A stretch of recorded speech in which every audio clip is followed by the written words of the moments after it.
Assalamualaikum warahmatullahi wabarakatuh. Bismillahirrahmanirrahim. Alhamdulillahirabbil alamin. Wassalatu wassalamu ala asyrafil anbiya'i wal mursalin sayyidina wa maulana Muhammadinil amin wa ala alihi wa sahbihi ajma'in, amma ba'du. Para pemirsa yang dirahmati oleh Allah Subhanahu wa taala, alhamdulillah wa syukrulillah, kita telah sampai di akhir-akhir Ramadan. Menjelang akhir Ramadan ini tentu banyak hikmah, banyak pelajaran yang bisa kita ambil dari pelaksanaan ibadah di bulan suci Ramadan ini. Kata orang yang ahli kesehatan, di antara keutamaan puasa itu adalah mengeluarkan racun-racun yang ada di dalam tubuh kita, atau diistilahkan dengan detox. Nah, tentu hikmah puasa lebih dari itu. Tidak sekedar racun-racun tubuh yang dikeluarkan, tapi lebih dari itu racun-racun rohani tentu juga ikut dibersihkan melalui pelaksanaan ibadah di bulan suci Ramadan ini. Lewat puasanya, lewat qiyamul lailnya, tarawehnya, tadarusnya, infak sedekah, semuanya adalah bagian-bagian dari mengeluarkan racun-racun rohani yang ada di dalam diri kita. Ada satu riwayat, di antaranya Rasulullah Shallallahu Alaihi Wasallam, beliau pernah didatangi oleh seorang seorang Badui, orang kampung, orang desa yang kepingin hormatnya kepada Rasulullah. Beliau membawa anggur, kemudian dihadiahkan kepada Rasulullah untuk dicicipi dan dinikmati oleh Rasulullah bersama para sahabat saat itu. Ketika disampaikan kepada Rasulullah, dicicipilah anggur itu 1, 2, 3 sampai ternyata sampai habis. Para sahabat keheranan,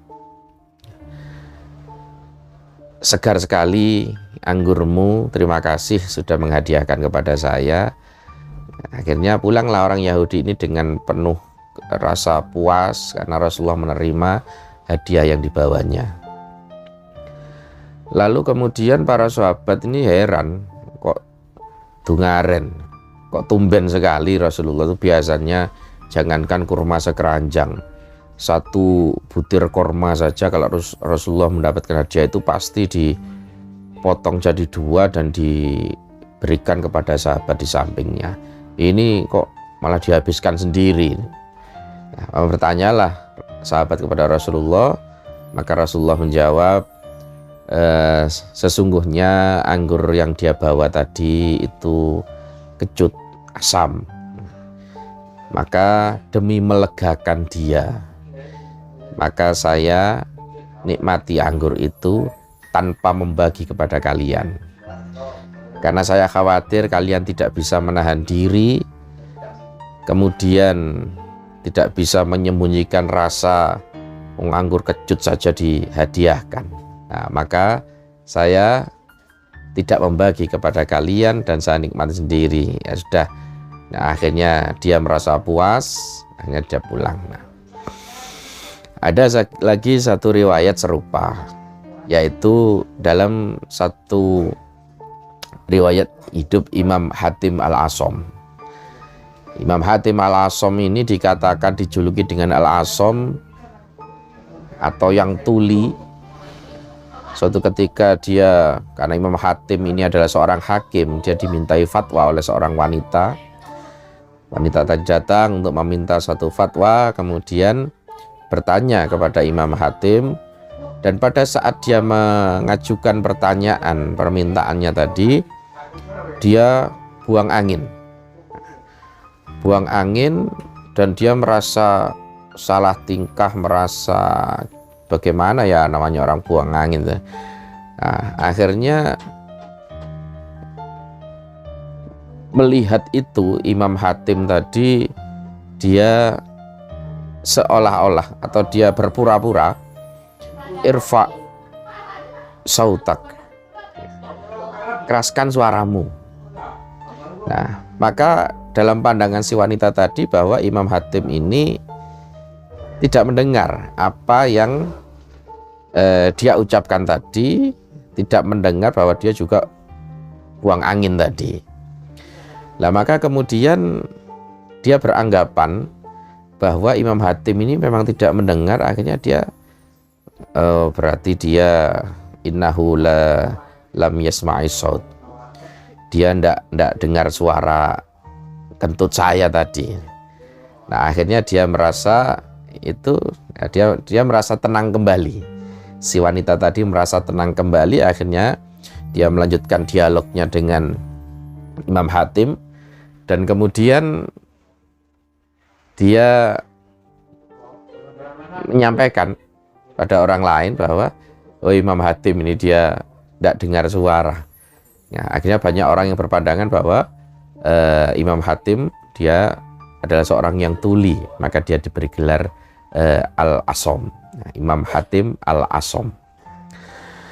Nah, dari dua riwayat tadi, ada satu kecenderungan kita itu yang ya kadang-kadang, dan ini memang sangat nikmat dan banyak penikmatnya, ya, sangat lezat, ya, hanya banyak yang menikmati, yaitu apa?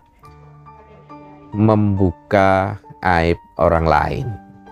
Nah, dan ini adalah satu hal yang termasuk salah satu dari racun rohani tadi. Nah, membuka aib orang lain. Seandainya Rasulullah mau jujur pada saat itu, tentu beliau akan mengatakan bahwa anggur ini asam, tidak pantas untuk diberikan pada orang. Seandainya Imam Hatim pada saat itu mau jujur, ya, tentu si wanita tadi akan merasa sangat malu, ya, pada sesuatu yang telah ya mungkin di luar kendalinya, di luar kesengajaannya. Tapi begitu rupa orang-orang bijak itu menahan diri untuk tidak membuka aib, untuk tidak membuka kekurangan orang lain sehingga menjadi orang lain itu malu. Nah, itu salah satu contoh dari racun-racun rohani yang saya katakan tadi banyak penikmatnya. Nah, banyak penikmatnya, bahkan di satu fase kondisi itu menjadi sebuah komoditi yang ya mungkin bisa dijual. Nah, maka Ramadan tahun ini semoga kita dibersihkan oleh Allah dari salah satu racun ini, yaitu mengumbar aib orang lain dan melupakan aib diri kita sendiri. Rasulullah berpesan, tuba liman syaghalahu aibuhu an uyubin nas. Beruntunglah orang, sangat-sangat beruntung, biasa dimaknai bejo kemayangan. Sangat beruntung sekali orang yang sibuk dengan aib dirinya, dengan aib orang lain, sehingga dia beruntung sekali orang yang sibuk dengan aib dirinya sehingga dia tidak sampai mencari-cari aib orang lain. Kita telah meninggalkan satu fase politik, tahun politik di beberapa waktu kemarin, yang di situ banyak sekali aib itu yang diumbar, kekurangan-kekurangan itu yang dipublikasikan, kekurangan-kekurangan dalam hal apa saja banyak menjadi konsumsi publik, bahkan menjadi komoditas publik, sehingga banyak mempermalukan orang, banyak merendahkan orang, banyak melecehkan orang. Nah, maka melalui Ramadan ini semoga Allah bersihkan itu, Allah kembalikan kesadaran itu kepada diri kita bahwa kita punya aib, kita punya kekurangan, yang mana kekurangan itu hendaknya menjadi evaluasi utama di dalam diri kita. daripada mencari-cari kekurangan dan aib orang lain. Maka contoh dari ibadah puasa mengeluarkan racun-racun rohani, semoga dengan ibadah-ibadah yang dilakukan di bulan suci Ramadan ini membersihkan hati kita, membersihkan rohani kita dari amradul qulub, penyakit-penyakit rohani yang senantiasa tidak hanya menggerogoti kepribadian kita, rohani kita, spiritualitas kita, tapi lebih dari itu juga mampu menggerogoti nilai amal kita yang kita bawa kelak menghadap Allah Subhanahu wa taala. Maka semoga Allah Subhanahu wa taala memberikan kekuatan iman, Islam, ihsan kepada kita.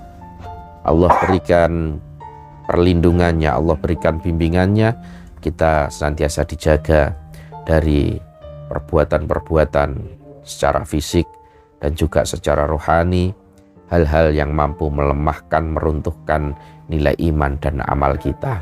Dan semoga Allah Subhanahu wa taala meridhoi, mengijabah ibadah yang kita lakukan di bulan Ramadan tahun ini, dan semoga kesemuanya menjadi bentuk iman dan amal soleh kita yang pada saat kita dipanggil oleh Allah semoga tetap dalam keadaan iman wal Islam bi husnil khatimah. Amin ya rabbal alamin.